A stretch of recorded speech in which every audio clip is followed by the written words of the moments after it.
Hey, how's it going? It's Sam Frost here, back with more digital marketing advice. Now, in today's video, I want to talk about a concept called Parasite SEO. You might have heard this. It's become more of a kind of hot button discussion topic in the digital marketing and SEO space, particularly since Google rolled out the helpful content update in late 2023, which really hammered a lot of information sites, blogs, those kind of things. What you saw is this big upswing in the kind of ranking performance of very authoritative domains, and off the back of that, a kind of trend towards some of these domains and websites saying, hey, we've got an opportunity here, we can actually sell basically the ability to publish content on our site that might go and rank really well in Google for certain keywords with very little editorial oversight. We'll make money off it. The person who's paid to have the content published, they can monetize via affiliate links or pushing people to offers or whatever the case may be. And Google has just announced in a recent algorithm update that they're basically going to be looking to crack down on this. But what is Parasite SEO? Maybe you've heard about it as a concept.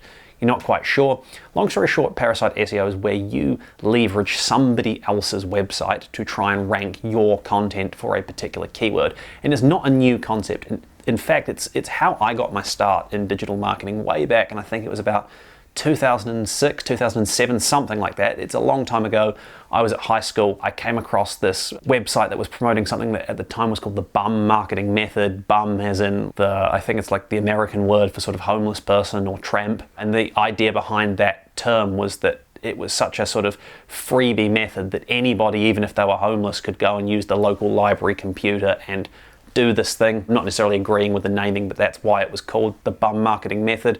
And the whole idea there was you didn't need a website of your own. What you would go and do is you would go and find an affiliate offer where you could basically earn a commission promoting someone else's product. So you go into something like ClickBank, you'd find a product. I settled on Xbox 360 DIY repair because they were having lots of issues with that console reliability at the time.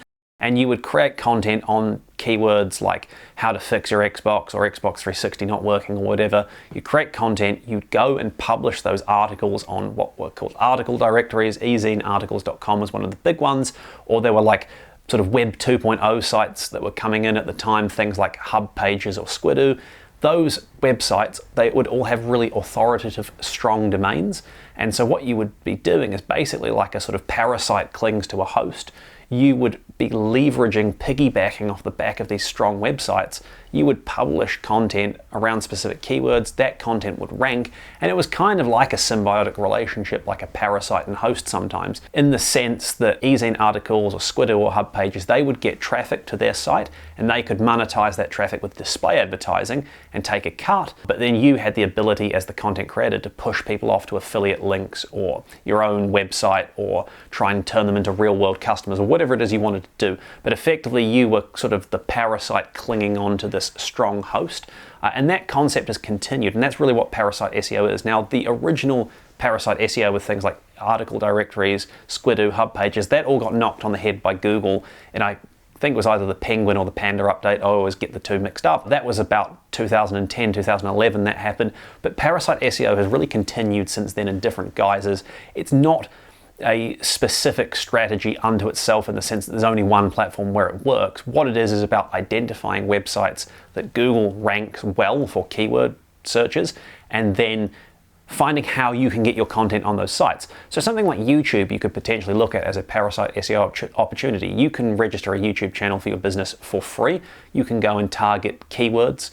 They can be short, broad keywords, or they can be very specific long tail keywords, and Google often ranks YouTube videos really well in search. So that could be a Parasite SEO opportunity. Over the years, there've been things from, slideshow and document sharing websites, Scribe. I think SlideShare is another one that used to rank really well, doesn't rank quite so well anymore. What tends to happen is Google will rank something really well, people will find a way to kind of exploit it as a Parasite SEO opportunity, and then Google usually has to kind of come along and knock that on the head via an algorithm update because it just becomes overwhelming in search results.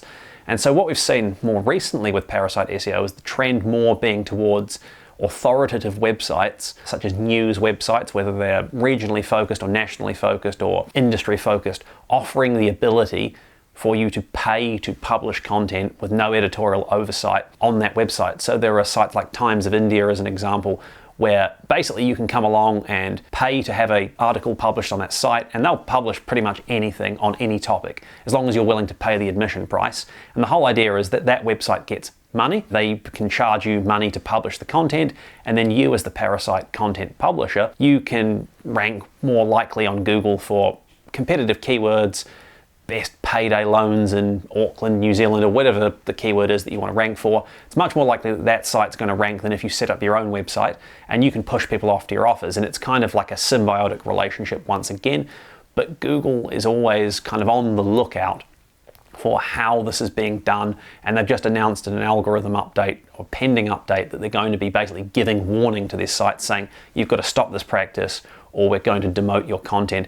Now, this doesn't mean that Parasite SEO will die off. It's never going to die off for as long as there are websites that Google ranks in search, where you can either register for free or pay for entry in effect and publish your content on someone else's platform.